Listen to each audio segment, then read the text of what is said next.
Hello, and welcome back to Roger's Daughter Reads. I am Kim, and today I'm just going to share with you the 4 books that I read in the month of August.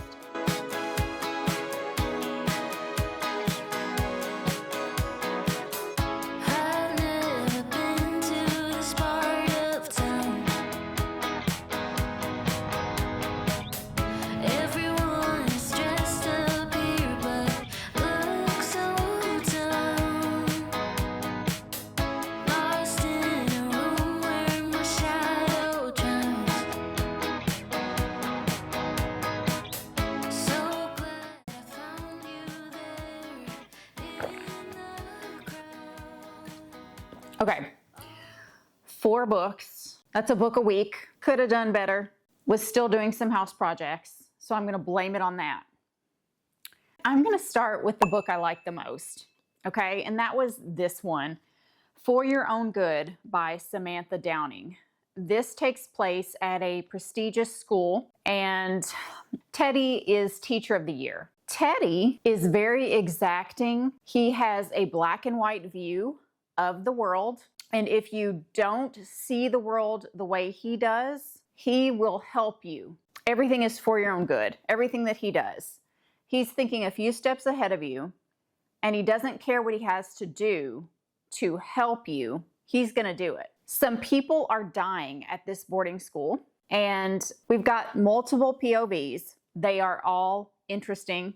They're all fun to read from. There's never one where, or there wasn't for me, one where, oh, I'm bored, I want to go back to Teddy. I want this guy, I want that guy.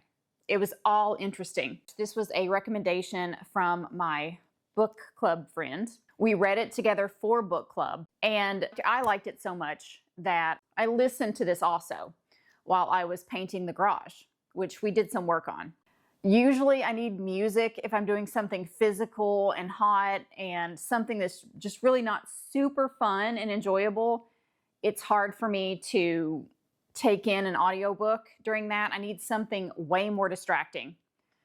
Unless it's a really good audiobook, and this was. So there's my recommendation for you. When I wasn't able to physically sit down and read this, I was listening to it. It's that good. My book club buddy liked it as well. There was a good amount of conversation about it when we met again. And this is funny. Teddy, this main character, he's really, really funny. He's bad. But there are several bad people in this book, and you don't quite know who's doing what. You're sure about Teddy and what he's doing to an extent. But it's just really good. It's about murder and other insidious things that people do, but it's always comedic all the way through. 5 stars. If I didn't give this 5 stars, I should. It's 5 stars. Let me just get this one out of the way. The next book I read was A Good Girl's Guide to Murder by Holly Jackson. I didn't love this one. It's YA. I'm not the intended audience, but I was seeing a lot of hype about it on BookTube. They've made some sort of movie or series about it. I thought it's got to be great. These people that I trust are talking about it. For me, it wasn't. I mean, I got through it. I didn't DNF, and I think a lot of people might enjoy it. So the premise of this one is a murder took place, and the protagonist, this young senior, is doing a capstone project. And what makes this interesting is that we go through all the interviews, photos, police files, everything that she can gather. As she's doing her own investigation, we go through all the pieces of evidence with her, including talking to people who the police never even knew about. So she's putting the pieces together, and it is a true mystery. You have your suspects that you think it could be, but it's just written as a YA, so too much is given to you too quickly, and it's just, there's not enough meat. But I don't not recommend it. It was fine for what it is. I gave it 2 stars. Next, I read We All Live Here by Jojo Moyes. This also we read for our book club, though we haven't talked about it yet. It's a family drama. If you are afraid of this author because she can write a tearjerker or two, don't worry. It's not that. It's a family drama. This protagonist's life is falling apart. I think she's Lila Kennedy. her husband has done something and the whole family has to deal with the fallout. She's kind of on her own now, but she's in kind of a small town or her neighborhood where she still has to do child drop off and pick up, and it's just really in your face, but there's a lot of humor in it. Lila has her 2 daughters that are dealing with the loss of their father. Not the loss, he's still around, but they're very angry at him for obvious reasons when you find out what he does. And she also lives with her stepfather now because her mother has died and he's moved in. They're all grieving from this fresh wound, and then this happens to her. And also her dad, this ex-Hollywood star from back in the day, he shows up in England, no less. He's American. And now he's going to be living with them. And so she's got a lot of pain going on there, a lot of wounds. They're all learning to live together. There's hatred at first. There are also 2 love interests. And we watch her fall and get back up and learn sort of how to live again as this single woman, this single mother. I just want to turn on the faucet and have water. I don't want to know where it's coming from. There are a lot of complicated issues in here, but again, it's always kind of funny. There are reasons why this is a crazy mess,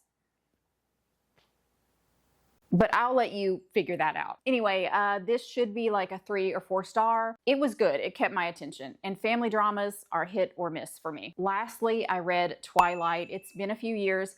This was my nighttime Kindle book. Something familiar that's going to make me sleepy. I'm not going to get into what Twilight is. I mean, either you've read it or you've seen the movies or you've heard someone talking about it. You know enough to know it's about vampires, werewolves, but it's clean. It's a clean romance. It is a YA. It keeps your attention. I don't know what the difference is, where the line is. It has always kept my attention. I remember when it first came out, I was still working toward my kind of 5-year plan. What do I have to do to get everything ready to move to Washington State? Because that was my favorite state. And when I realized it was set in Forks, that pretty much sealed the deal for me. This is such a good series.